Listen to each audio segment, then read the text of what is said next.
welcome to Destination Draft Day. And what a hectic day do we have for you, because there's so much, whether it's NFL, college football, or the planned preview of the running backs for this upcoming class. We got a lot to dive into, but first and foremost, Nick Durst. Nick, how are you doing? Michael, it's been last few weeks trying to grasp at things to talk about sometimes, but not anymore. We got training camp getting underway here. Right off the bat, we did mention how apparently the NFL is going to threaten teams that if the game has to be canceled due to COVID, you will forfeit. And that means everybody will lose their game checks. That's never going to happen because there's too much money at stake there for the leagues as far as getting the broadcast on in the stadium. So they could talk a lot of talk, but it's not going to happen. We'll talk Aaron Rodgers in a little bit here, but let's first talk about the big news today in college football, and that is that Texas and Oklahoma are likely headed to the SEC. The Big 12 should have saw this coming, and if they were smart, the Big 12 and the Pac-12 would have merged or planned to merge, because now, I think the Big 12 is done, Michael. I know the Big 12 is going to get $76 million from Texas, $76 million from Oklahoma if they leave as a fee, but the Big 12 is not going to survive without these schools. So before we talk about the new SEC, let's talk about the fact that in a few years we're going to get, a Big 10, which is going to have like 16 teams, the SEC, which is going to be loaded. The ACC will remain. They'll probably get some new people. And then we're going to have the Pac-12, and I think the Big 12 will be no more. So all those Big 12 teams are going to be on the move here between the Pac-12 and the ACC, and who knows if the SEC gets some more. And that's, as far as the football is concerned, they just already announced their plans on how they're going to do the expansion, but that's going to mess things up. But at least there you got the Big Four. You got one from each conference, 100% in the playoff, no matter what there. So your thoughts on the Big 12 now, and can they survive? And if so, for how long? Yeah, so this kind of reminds me of when the not original, but one of the most recent realignments happened. And, Texas A&M left the Big 12, Missouri left, Nebraska left, and everyone was freaking out saying the Big 12 is done for. And the reason they were able to survive is because schools like Texas and Oklahoma stuck around. But now Texas and Oklahoma are gone, and that's going to absolutely, in my opinion, pull the plug on the Big 12. There is plenty of great schools that will hopefully be able to find a new landing spot, but without the major programs there, then, really the AAC, the American Athletic Conference, is comparable to the Big 12 if they aren't going to be fielding an Oklahoma and a Texas. And while Texas maybe has had their down years in terms of football production, and, Oklahoma maybe hasn't been this dominant playoff school, they still are absolutely major programs that are money makers for the Big 12. And without them, I have a hard time seeing the Big 12 survive. There's been rumors that a lot of other schools in the conferences are trying to find ways to figure out where they're going to go. TCU is reportedly talking to the Pac-12 already. We could see the entire landscape of college football completely shifted from this, and not just college football, obviously, college sports in general, but this is going to change things in a major way to where maybe we don't even see, this whole conference structure, and we just start seeing a, geographical type of divide, and that's all it really is. And I really think right now it's all speculation. Like, I do think that Texas and Oklahoma are going to the SEC. I don't think that that's speculation, but I do think that the future of what happens with conferences, what happens with the Big 12, a lot of it is just very limited analysis, because there's very limited information deeper than what we have right now. Yeah. And it's a lot of these schools are going to be scrambling at Big 12. Well, what could the Big 12 do? They could bring in Cincinnati, but that's not going to, make everybody say, let me stay here. There's just so much money at stake here. It's wild. Let's just go through some of these teams here. You mentioned TCU. Obvious fit for them would be the Pac-12. I just hope that when the Pac-12 and the Big 10 get more teams, they rename their conferences. I don't want to have the Pac-12 with like 18 schools. All right, so Kansas, I think we could see Kansas ending up in the ACC just because of basketball-wise, and that would be pretty insane there. And, they're a mess football-wise right now, so I think that would be a spot for them. I could see West Virginia trying to get into the SEC. But again, how many schools is the SEC gonna want them to have there? I think Iowa State, that's probably a team that can go to the Big Ten. Just thinking, geographically here, what makes sense. And I think Baylor and Oklahoma State, those are the two big ones there as far as football programs are concerned that everyone's going to be trying to recruit, bring them over. Baylor, maybe they go to the ACC. It's weird to have these Texas teams in the Atlantic Coastal Conference, but it is what it is. And Texas Tech, they're also getting on the move. So I think, I don't know how long the process is going to be here for Texas and Oklahoma to leave, but I think within the next 5 years, there will not be a Big 12. What do you think?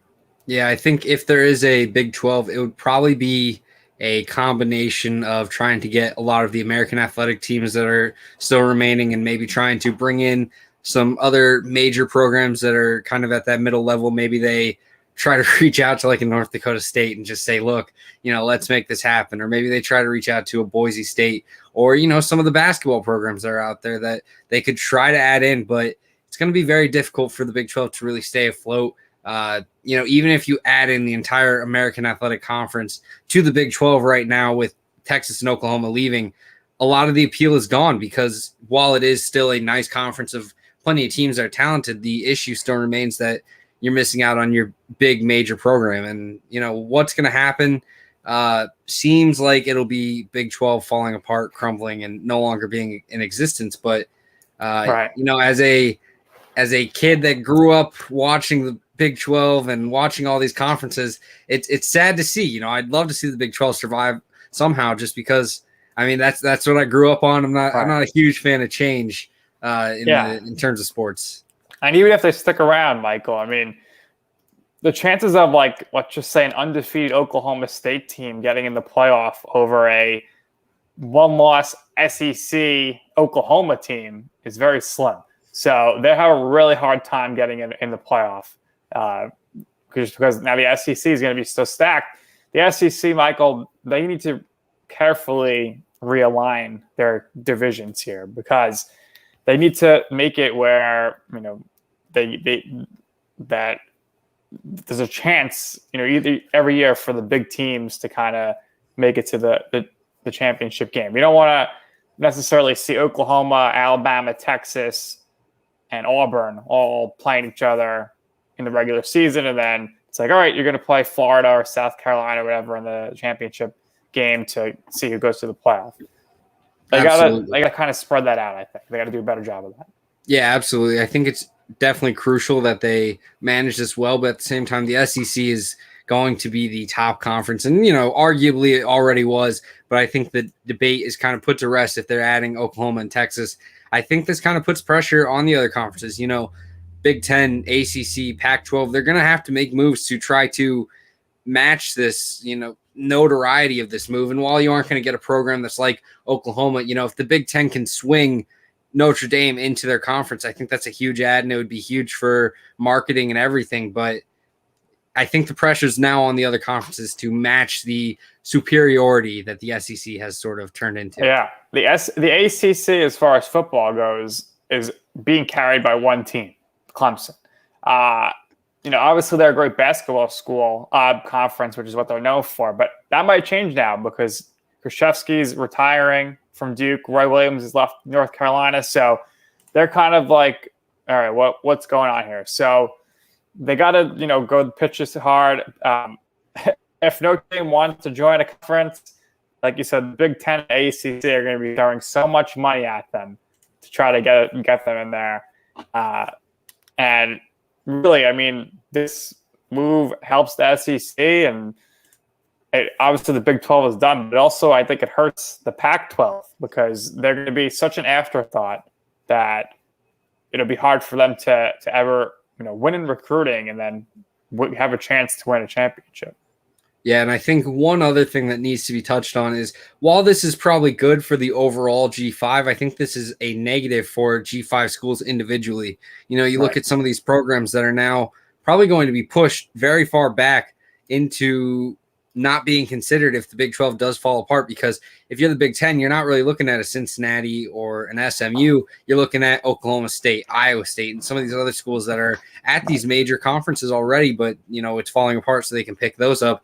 Whereas, some of these other schools were maybe hoping to take that next step and now could very easily fall back if the Big 12 isn't, surviving past this.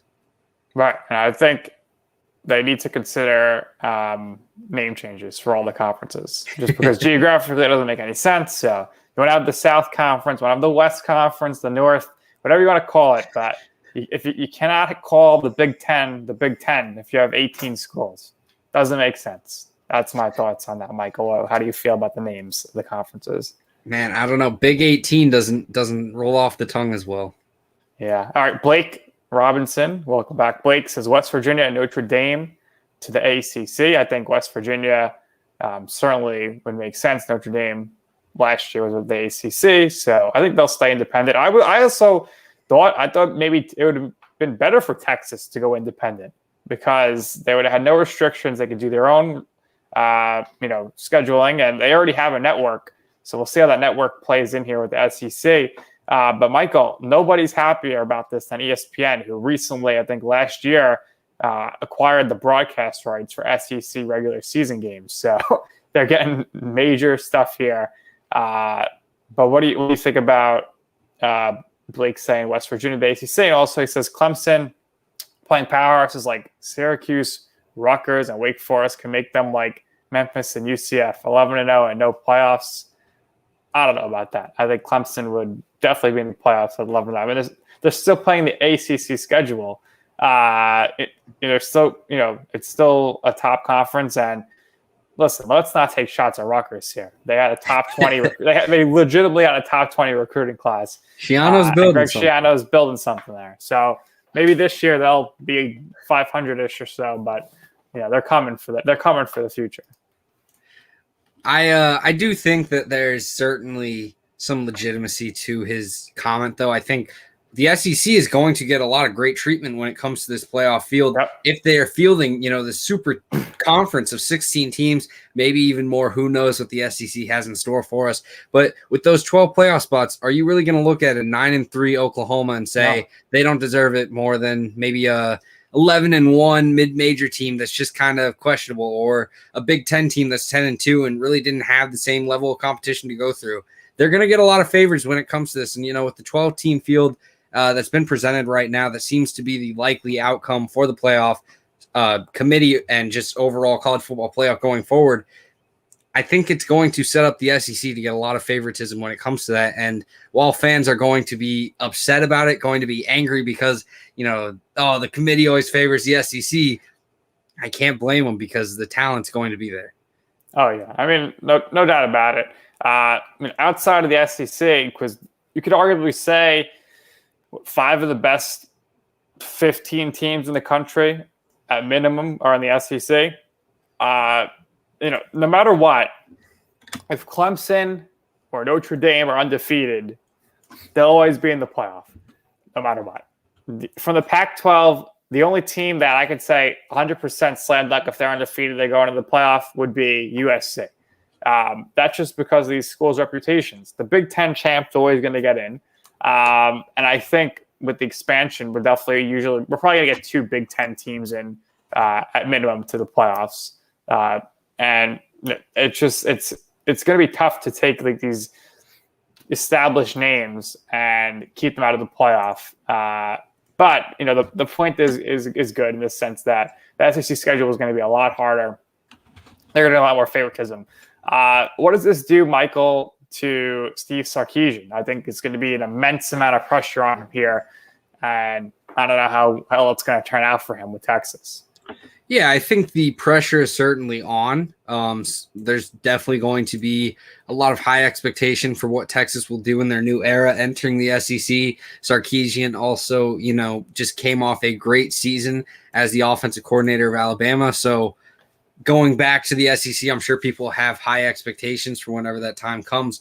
But I think also the setup for Texas money to be in college football is absolutely huge for the Texas Longhorns, and Sarkisian gets to benefit from that first and foremost out of anyone that's coached at Texas, at least behind. This is out in the open compared to what was behind the scenes and had to be covered up a bit. So this could really be huge for Sarkisian, and the opportunity is there. I know Texas hasn't necessarily performed as well as expectations and standards have been set for them, but now everything is in line for them to really have that chance.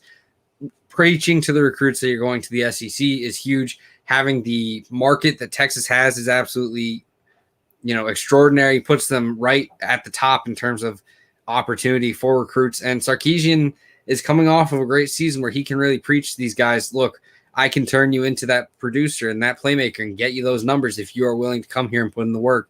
So the expectations should be high for Texas. And if Sarkisian isn't able to meet them, then I can't really say I'd blame Texas for being upset about it, because I think everything is perfectly set up right now. If they can capitalize on it, then Texas could be huge. Yeah, I think for Texas just this season, Michael, if they lose any more than 2 games, I think there's going to be some major problems moving forward here with the boosters and the fan base, and getting very disgruntled, especially with obviously an easier conference, and eventually we don't know how long this move will take. I would say it'll be at least 3 years before they're in the SEC, but they should try to maximize now, because it's going to be tough to move forward here. Blake wants to know if he has to purchase the Longhorn Network to watch SEC games played at Austin. Too early to tell. Like I mentioned, there's so much money at stake here with ESPN owning the Longhorn Network and the SEC Network and getting the SEC game rights. My guess would be that because it's all under the ESPN umbrella, you wouldn't have to purchase the additional network. It'll be just on ESPN or whatever, or ABC. But again, too early to tell, so we shall see.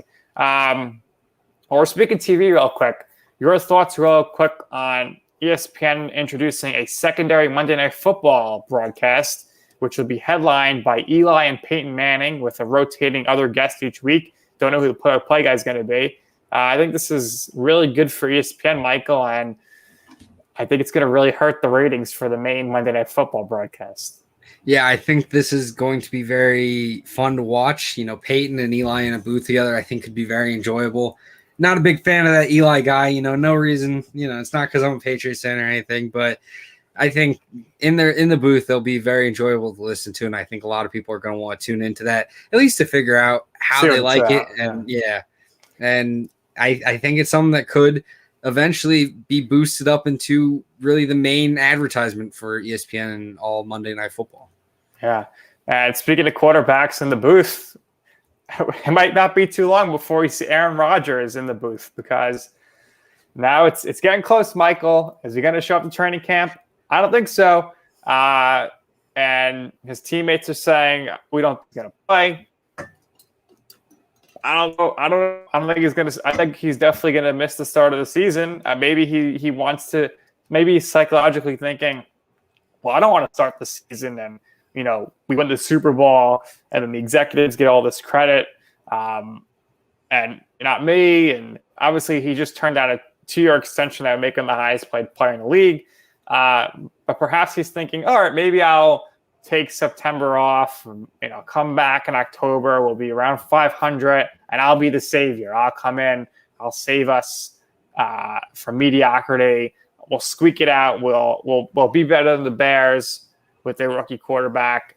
We're gonna fight it out with the Vikings, who are going to be okay, but we'll get it done. I'll be the hero.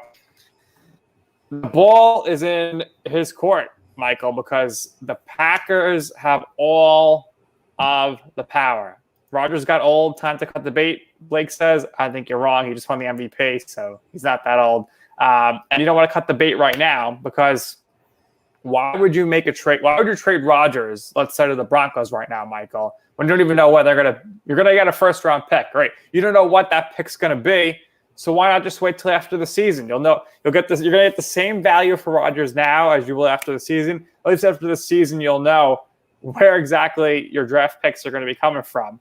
And maybe there's other trades going on during the season at the trade deadline, and maybe people are going to acquire extra picks. And who knows? Right now it's probably like if you just want to trade Rodgers to the AFC, you're looking at just the Broncos that are interested. By the end of the season, I'm sure there'll be at least 8 teams looking for a quarterback. So why limit your options by trading? Either you go in camp, you have long to go, and you just hope that Rodgers shows up. If not, Rodgers misses a year of his career, and you're still going to get the same value for him in a trade today on July 23rd as you would March 23rd.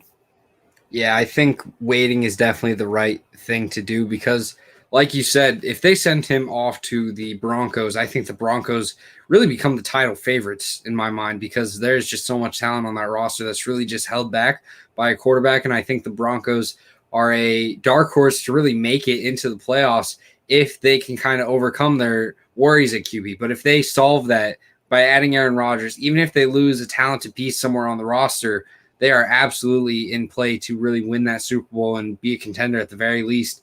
And so that's why I think if you are the Packers, you should wait because a team that is entering the offseason, still in need of their quarterback, is almost certainly going to pay way more and really pay higher picks than what you would have from a team that gets to have Aaron Rodgers for the entire season before you find out where they land. So absolutely, if you're the Packers, you need to wait on this. Obviously you have a very good team. Devontae Adams also has stalled out his extension talks, and it seems like they're done talking. Seems like he would probably be a Raider just because of the Derek Carr connection, and he loves Fresno and all that. But really, the Packers are in an interesting situation, and this could be a last dance type situation, but definitely not the same quality of franchise just because there wasn't as much of a dynasty there in Green Bay. But there's just so much that could change after this season for the Packers that this could be one of the last opportunities for you to see all these strong pieces together in one roster. Yeah, now they were trying to lock up Devontae Adams long term, but those talks have gone nowhere. They're breaking off talks. He's going to be an unrestricted free agent at the end of the season. So I would easily say he'd be the top free agent on the market next year. And I'm sure he'd say, oh, well, let me see where Aaron Rodgers is going to go. I'll sign. But Blake says he's hearing Kylan Hill has really turned a lot of heads in Green Bay. What have you heard about that situation there, Michael? I haven't really followed it closely, I'll be honest, but that doesn't surprise me. I think Kylan Hill definitely has a lot of potential and upside there as a running back. The opportunity, though, is definitely going to be in question. I think Aaron Jones is one of the best running backs in the NFL. They just signed him to an extension. A.J. Dillon, they just drafted recently, I think is still going to get a lot of touches. So really the opportunity for Kylan Hill to see the field is where that question mark comes in. But, if he's turning heads, maybe he can put together some nice opportunities for himself and potentially work his way into the rotation. Or, if he shines out so much, maybe the Rams can swing like a 5th-round pick for him and make him their lead back. Yeah. Now, the other thing I wanted to discuss is that, as I've documented on the show, I'm very low on the Saints going into this season. I think they're going to be really bad. They'll be drafted a quarterback next year. And now we hear Michael Thomas is going to be out for the first month. How difficult is it going to be for Jameis Winston to take over for the all-time great Drew Brees without his top offensive wide receiver? Yeah, I definitely didn't love the Saints' ability to address the wide receiver spot this offseason. I think they should have added more talent, whether it was through the draft or through bargain bin free agency pieces. But now losing Michael Thomas, I think, is going to really hurt the Saints offensively. Obviously, Alvin Kamara is going to be relied on heavily, both in the passing game and running game. I think they're going to rely on that. But at the same time, we could potentially see some of these young pieces really get their opportunity. Adam Troutman is a tight end that I had as tight end 1 whenever he was in his class. Obviously, this past season wasn't outstanding, but I think a lot of the rookie tight ends just across the field struggled a bit, and it's a hard process to really get used to being an NFL tight end. Guys like Traquan Smith, Marquez Callaway, there's opportunities for the Saints to still find production, but without Michael Thomas, the receiver room in New Orleans is definitely a big question mark heading into the season. Yep, no doubt about it. Obviously, we said earlier training camp started. we've got some people on the physically unable to play list at this point. Ronnie Stanley, which is huge too. Lamar Jackson standing up there with the Ravens. Amari Cooper, which is huge for Dak Prescott.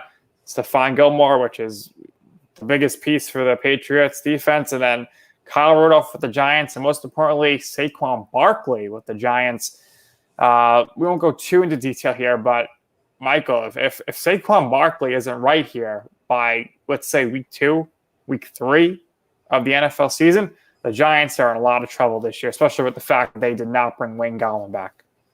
Yeah, I think the Giants definitely need Barkley because that's going to be the key piece of their offense. I understand they added pieces like Kadarius Toney, Kenny Golladay, and they have guys like Sterling Shepard and Darius Slayton, but the run game is going to be huge for the Giants if they plan to really make an impact in the NFC East and in the NFC as a whole. So I think Barkley needs to get back and healthy as soon as possible for the Giants to find success this season. Yep, and that's going to be, Barkley is the favorite for comeback player of the year, but I mean, it's a gruesome injury at the ACL, and only Adrian Peterson came back so easily to get that back and dominate. So you don't know if he's ever going to be the same. That's for sure. And then it looks like the Vikings were working out D.D. Westbrook, the former Jaguars wide receiver, and Akers from the Bengals, outside the Bengals anymore. He has been cleared to play, so we'll see if the market heats up for him. I think he's still got a lot of juice left in the tank, and you get him on your interior defensive line, it's going to wreak havoc on the run game. Yeah, and then also Cam Akers rupturing his Achilles was a huge blow to the Rams. I think that is someone that I really thought was prone for a big season. He had a great end to his rookie year. I thought he showed some very promising signs. Looked like he was going to be the lead back in Los Angeles with plenty of opportunity to really run away with great production. And sadly, now he's on a very tough trail to come back on. We wish him nothing but the best here on Destination Draft Day, that's for sure. No doubt about it. All right, Michael, it was a lot of news to catch up on, so it took half the show, but now it's really time for you to show with Rockman's running backs of the year. Absolutely. In college football. And, the first thing that we talk about here is the sleepers that could potentially be rising up boards as the college football season takes place. So we're going to start out with a good 5 guys that could really rise up boards. And we'll start out with West Virginia running back Letty Brown, a nice, powerful runner, but that power can combine into a nice mix of speed as well. West Virginia is definitely depending on him this season. Last year, averaged about 5 yards a carry with 9 touchdowns. But I think a big thing for a lot of running backs is being able to catch the ball. Last season took a huge stride in receiving, putting up 31 catches in 10 games. Letty Brown is going to be a big piece for this West Virginia offense. And his combination of size, speed, and power at 5'11", 210 pounds, I think he is able to move around the field well and could be someone that really makes an impact at the NFL more so than he was given credit for at the college football level. Our next guy to keep an eye on is Jerome Ford, the Alabama transfer coming from Alabama to Cincinnati. A lot of the attention last year when it came to Cincinnati was on Garrett Dokes, and that was definitely worth it because Dokes is a beast at the running back spot. But Jerome Ford had some very nice moments as well. He's got some great suddenness in his game. He accelerates with great ability. 73 carries last year, 483 yards, and 8 touchdowns. One of the most impressive things about Jerome Ford last year, watching his film, was his ability to take over in the Memphis game. He showed out and just really carried Cincinnati to a great performance offensively in that game. Jerome Ford now getting all the carries, I think could be in for a huge season and could really fly up boards once the attention really comes his way. For the third running back to talk about, we're talking about James Cook in a four-headed backfield that is the Georgia Bulldogs. James Cook, to me, is the best one in that unit. I love Zamir White. I love McIntosh, but James Cook, I think, is the best prospect right now in terms of opportunity, vision, and, the NFL bloodlines are one thing. You can just say, oh, he's Dalvin's brother. That's why he's good. But the vision seems to be a family trait because James Cook makes great vision decisions and is able to find holes in the blocking that really set him up for big plays. He's a great receiver. I think similar to Dalvin in terms of athleticism. I think there's a lot of similarities between them. He's not the most elusive running back, but he's going to find the holes and make plays. Only had 45 carries last year, but averaged just under 7 yards a carry with 3 touchdowns and put up 16 receptions as well in a limited opportunity where he's in a running back by committee type system. Those are very impressive numbers. And I think when he comes to the NFL, he will really get that opportunity and really shine with it. You take a look at some of the other Georgia running backs. DeAndre Swift at Georgia was a running back by committee, getting about 8 carries a game. And in the NFL, he's now, showing out whenever he's getting the full opportunity. While James Cook may never get that full bell cow opportunity in the NFL, I do think that he is going to find a way to get a lot more touches at the next level and will show out to be a very promising running back for an NFL team. Running back 4 is probably my favorite now after further consideration for Pac-12 Player of the Year, and that's Austin Jones out of Stanford. Jones is a smaller back. Stature-wise, he kind of looks like Austin Eckler, but I do think that there is so much here in terms of just ability to get low and pick up yardage that will contribute to him having a monster season for the Stanford Cardinals. Obviously, Pac-12 didn't play a lot of games last year. In 6 games for the Stanford football team, he had 126 yards, 126 carries, 550 yards, and 9 touchdowns. He also put up 21 receptions. And, for me, I think Austin Jones is able to do it all, and that's huge for a lot of these running backs that I think could potentially rise. Having that receiving ability is huge for running backs in today's day and age, and that is what is going to get you the attention. Austin Jones really carried Stanford on his back in a lot of these games. While Davis Mills was a fine college quarterback, I think Jones was the star of this offense, and with another year under his belt, I expect big things out of the running back. And for the last sleeper on this list, we got Tyler Beatty, the running back out of Missouri, probably one of the best receiving backs in college football. Larry Roundtree was the main man last year, so Beatty was really working in a role that had him playing a little bit of wide receiver, a little bit of running back. But for me, I really loved what he was able to do with his quickness. 48 carries last year for 240 yards, 4 touchdowns, 28 catches as well to add on top of that with 333 yards and 2 more touchdowns. Beatty is a playmaker, and as the full-time running back for the Missouri Tigers, I expect him to really put up some great numbers. If you are, hesitant in terms of what he'll do as a running back, as a prospect, but you play, college fantasy football, definitely add Beatty in the mid-rounds because I think he's going to be a stud for the Missouri Tigers this upcoming season. And now we take a look at the top 10 on my list, and we'll see some repeat names here, but number 10 is Letty Brown. We talked about him earlier. West Virginia is going to absolutely be depending on him for a big season, and I think he is going to meet expectations and potentially exceed them. Letty Brown, great power, great strength. I love his lower body contact balance. I think he's able to take on hits well and should be in for a big season, given that West Virginia should be trying to ground and pound the ball all game. At number 9, we got Austin Jones, another guy we already talked about, a guy that I think really could be one of the best college football players this season. I think Stanford is going to rely on him heavily, and he is going to be a stud and answer all calls for it. Austin Jones, a little bit smaller in frame, but is absolutely a beast out of the backfield. Stanford, a lot of moving pieces, a lot of transfers, a lot of changes in terms of guys heading to the draft.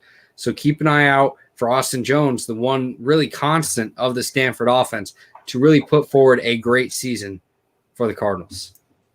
At number 8, we got Kevin Harris, the running back out of South Carolina, a wonderful blend of power, size, and really just acceleration. I wouldn't say he's the fastest guy, but I think he really gets going extremely quick to where he's hard to bring down. Some of that power is going to really translate at the next level, and I think, you look at some of these power running teams, a guy like Kevin Harris, I think, is going to really win over coaches. You look around the NFL, and some of these power backs really last longer than some of these finesse guys. Last year, though, he had 21 catches, so don't sleep on his ability to be a receiver. I think South Carolina has plenty of talent on their offensive line to where Kevin Harris is going to get the opportunities. Last year, averaged 6 yards a carry, 15 touchdowns, another touchdown in the passing game. He should be in for a big season. Kevin Harris should be getting plenty of attention when it comes to the overall draft perspective of this running back class. At number 7, we're talking about James Cook, the running back out of Georgia. Again, all these Georgia running backs should probably get drafted. There's that much talent there. Zamir White, James Cook, Kenny McIntosh. There's just pieces galore. I can name all of these names. They are going to be studs. Georgia has a lot of pieces. JT Daniels has been hyped a lot heading into the season. They have some great receivers. Obviously, Pickens out, but they're still going to be a run-heavy team. And guys like James Cook, guys like Zamir White are going to be crucial for that. And I think that James Cook is going to be the main contributor in terms of big playability. Zamir White will probably be your guy that you're handing off to with the inside runs, really trying to pick up and ground away yards. But James Cook, I think, is going to be the guy that you're really going with outside carries for and letting him get to work. And I think James Cook will absolutely take that opportunity and run with it. And just looking at this, it looks like I accidentally saved it to where we're going to do a double reveal here. So at number 6, we got Jerry 2 for 1 special. And at number 5, we got Isaiah Spiller. So for Ely, he is a little bit smaller in frame as well. I think he stands about 5'7", but the quickness, the agility, and just the overall superstar feel to him is just easy to see. 15 catches last year, 20 the year before. I don't think receiving is an issue at all. 140 carries for 745 yards, 9 touchdowns. He is a playmaker, and we saw it all season last year, even against teams like Alabama. He put up 120 yards. Really, there weren't games that I watched of him that I felt he was struggling in. The only time I felt that Ely struggled was when the passing game was struggling. And, Corral, we've already talked about. I'm very high on him, but the turnovers were an issue, and it stalled the running game. But for Ely himself, I never felt like he came out flat, and I think that says a lot about a prospect and really helps his outlook for the NFL future. And, at number 5, Isaiah Spiller, we talked about it a little bit earlier. That running back room is going to be absolutely phenomenal. Even if Anaya Smith is heading to wide receiver full-time, I think that running back room is probably one of the best in the country. Devin Arcane, Isaiah Spiller, Anaya Smith, a 3-headed monster for any defense to have to deal with. But Isaiah Spiller is the leading back of that backfield. And last year, he did nothing but dominate. It felt like 6'1", 225 pounds. You love his frame. 188 carries for 1,036 yards, 9 touchdowns, 20 catches last year, 29 the year before. I think he is able to do it as a receiver. I don't think he has as much suddenness as I really would want out of the top running back for this class. So that's why I have him a little bit lower at the number 5 spot rather than the 1 and 2 spot that he seems to be in for a lot of consensus rankings. But I don't want that to come off as I don't like Isaiah Spiller as a prospect, because he is absolutely phenomenal as a runner, and I think he's going to be in for a huge college football season. Probably when the time comes, he will be the first or second running back off the board, but my personal rankings, I think he's a little bit lower. At running back, number 4, we got Eric Gray, the Oklahoma transfer. One of the few pictures we have of him here because of spring game. We were able to get him, though, in the Oklahoma uniform, coming from Tennessee. Everyone from Tennessee just seemed to head for the doors, and Eric Gray is really one of the best setup ones to succeed, entering that Oklahoma offense at 5'10", 205 pounds. He has all the ability in the world. Showed off great ability as a receiver last year with 30 catches for 254 yards and 2 touchdowns. Had big playmaking ability, accelerates well into the second level, has the burst that you want out of a runner, great frame, great movement skills. I think that he's in for a big season, and I may be sleeping on him a little bit when it comes to his overall rank. There's going to be a lot of love for Eric Gray, and I think he's someone that when the time comes, we could be talking about him as potentially the first running back off the board. At RB3, we have Kyron Williams, the running back out of Notre Dame. Notre Dame's going to be depending on him heavily as well because of the loss of Ian Book now to the NFL. They are going to rely on their past superstars. And Kyron Williams was really the superstar of their team last year as well. This year, going to get all the attention. Jack Cohn at QB hopefully will help him out a bit. But I do think that Kyron really has everything you could want in a running back. I want to see him add a little bit of weight before his time comes at the NFL. But 35 catches, 313 yards, and a touchdown in the receiving game, 211 carries for 1,125 yards and 13 touchdowns. He is a playmaker. He has very good power for his smaller stature. I think that when the time comes, he'll have about 10 pounds added on. And for me, I wouldn't be surprised to see him 5'9", 205 as the first running back off the board. I think he has the playmaking ability, the well-roundedness to his game that really could sell a lot of NFL teams on him, especially as we head towards this era of wanting these more versatile running backs that are able to really pick up big plays when the ball is in their hands. And I think Williams does that almost better than anyone. At number 2, one of college football's biggest superstars, Breece Hall out of Iowa State. The Cyclones really put on a huge season last year, and it was because of Breece Hall. Now, as they head into his third year and really the hopes that they can win the Big 12, Breece Hall is going to really have a lot of expectations. I know there's Brock Purdy. I know that they have pieces like Charlie Collar and Xavier Hutchinson in the passing game that could encourage Iowa State to pass, and they'll do it plenty. But the run game is how they are going to find a way to win the Big 12 if they really do accomplish that. And Breece Hall is obviously the guy getting all the carries. There's plenty of question marks about where these running backs will go. If there is a first-round running back this year, if a team is willing to take one, I feel like Breece would be the easiest to sell an NFL team on. He's got a great frame at 6'1", 215 pounds, the size that could really extend him out wide if you need be. 23 catches in both of his first 2 seasons, and I think he's going to continue to grow on that. He really ran for over 1,500 yards with 21 touchdowns. I think all the ability is there. So if there is a guy that goes round 1, I think it would be Breece Hall if I had to put my money on it. But I think there are still question marks just in his overall consistency, the overall, can he be that superstar? And there's still a lot of people that kind of diminish running back value now in today's NFL to where we could see him still be a second-round pick. But we've seen plenty of guys go in that late first round that really would be that perfect range for Breece Hall, in my opinion. And the number 1 running back, I from all the people I talked the NFL draft with, they hate this take because he's playing wide receiver this year. He's a little undersized. But I tell you what, every time I turn on the film, I'm watching this guy and I'm blown away. It's Anaya Smith. He will be starting at receiver for Texas A&M this year. And he may never start a game at running back in college. He may never start a game at running back in the NFL if they keep him at receiver.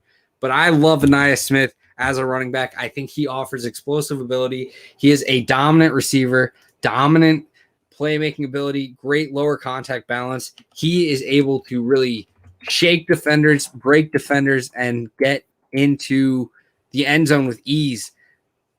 In 10 games last year, he had 43 catches and 49 carries.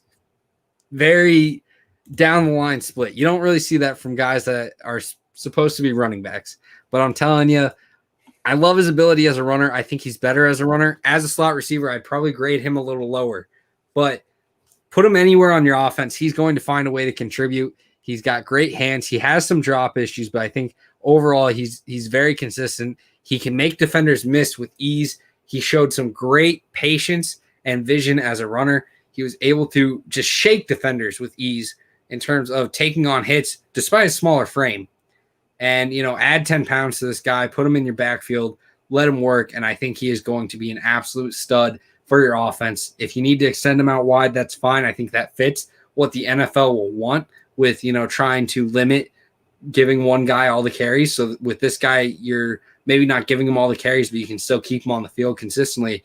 And, it's a hot take. I understand that. A lot of people, when I post this on Twitter later, will probably try to clown me for it if they interact with it, but I don't care. Anaya Smith is a stud, and I'm willing to hang my hat on that. I'll die on that hill. Even if he, for some reason, goes to the NFL and is a bust, I'll argue for him every day. Anaya Smith is the truth, and I'm the president of his fan club.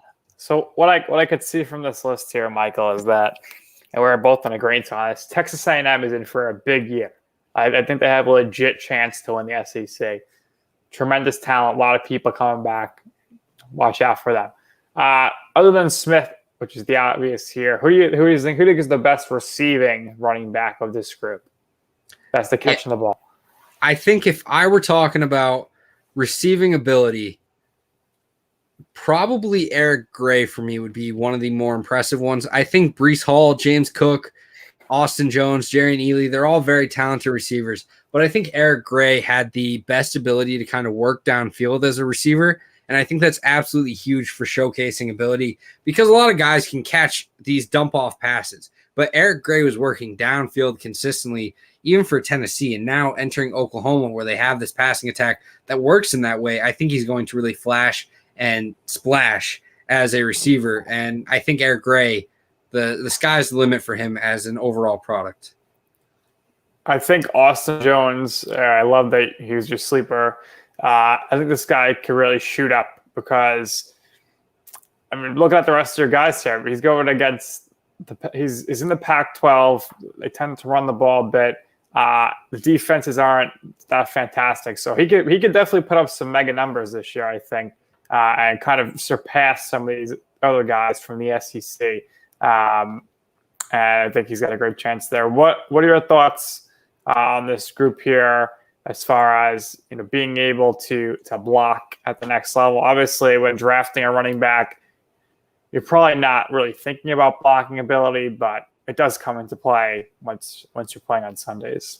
Yeah, absolutely. And I think some of these guys really showed ability to do that. I think a lot of them need work, but guys like Kyron Williams, who maybe are a little bit smaller, I think showed pretty promising ability to put the effort in. I think that's definitely one of the bigger things that a coaching staff will look for when they're evaluating these prospects, because a lot of rookie running backs are just awful as blockers. Even if they are touted for doing so at the college level, they have issues dealing with that at the NFL.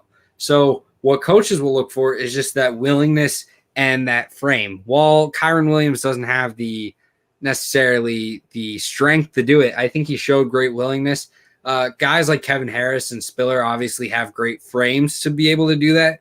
And, I think it's probably all of them definitely need work, but I think guys like Kyron Williams, where I really saw the effort almost every snap, was probably the guy that I'd be highest on for potential down the line. Yeah, I mean, if you have the skills to run and catch, they're not going to really worry about too much about blocking. People are always saying Saquon Barkley can't block, but I mean, as long as he's going to put up over 1,500 all-purpose yards, doesn't really matter too much. It's more so the running backs being drafted in the mid to late rounds where you have to really worry about blocking, because they're probably going to just come in third down there a lot of the times and have to block. Absolutely. And, just because guys aren't in the top 10, I think a lot of people kind of assume it's, oh, you don't like them. But, I mean, we've had conversations as early as last year about CJ Verdell, and I'm very high on him. He definitely is in for a bounce-back season, I think, for Oregon. And I think he could find his way into a lot of these draft boards. There's other guys out there, the guys that were listed as sleepers like Tyler Beatty and Jerome Ford, I think are going to be in the conversation as well. Zamir White. There's plenty of running backs out there. If you are looking for adding a asset to your running back room, assuming a lot of these guys declare, there's going to be plenty of options for NFL teams come this draft. No doubt about it. Blake Robinson says super conference. Woo. I think that's a great comment there for us to put a bow on this show. Absolutely. And, the running back position, I feel like this has to be addressed on the running back position show, but we got to stop disrespecting it. There's so many guys that are crucial to their offensive success, but because they have been labeled running back, they're just considered easy to replace. Like Tennessee was a prime example of this with Derrick Henry. You weren't replacing what Derrick Henry was able to do with anyone. But people were saying, oh, don't pay him. He's a running back. Why would you do that? This guy is like 260 pounds, never being tackled on first contact, running over 330-pound nose tackles with ease, extending out wide as a, freight train. And people were saying, oh, just draft someone in the third round. There's He's a game changer. You can't replace these game-changing talents at the running back position that absolutely deserve to be paid. And, here on Destination Draft Day, we believe in paying running backs, and we just need to put that official stamp out there because there's so much talk out there. So Michael, we're talking running backs getting paid here. After this season, will Saquon Barkley be the highest paid running back of all time? It's tough. I feel like they have to because you're bringing in a rookie quarterback most likely, or you're bringing in Daniel Jones that still very much needs that help in that backfield. And I think you need to have a reliable player in that at that running back spot. And assuming Saquon Barkley is healthy and able to really showcase what he's capable of, then I think absolutely the Giants need to pay him. We'll see. I mean, they kind of that's the way the system goes right now. You draft a guy, and if he's good, then in 4 years you're going to be paying them a lot of money. Absolutely. Well, that's all we have for you today on this Friday episode of Destination Draft Day. When we come back on Monday, we will be talking about the wide receivers for this upcoming class and hopefully plenty more clarity on what's going to happen for the future of college sports. We want to thank everyone that tuned in today and everyone in the comment section. Shout out to Blake Robinson, absolute MVP. We appreciate everyone for tuning in, and we hope you guys have a great weekend. Take care.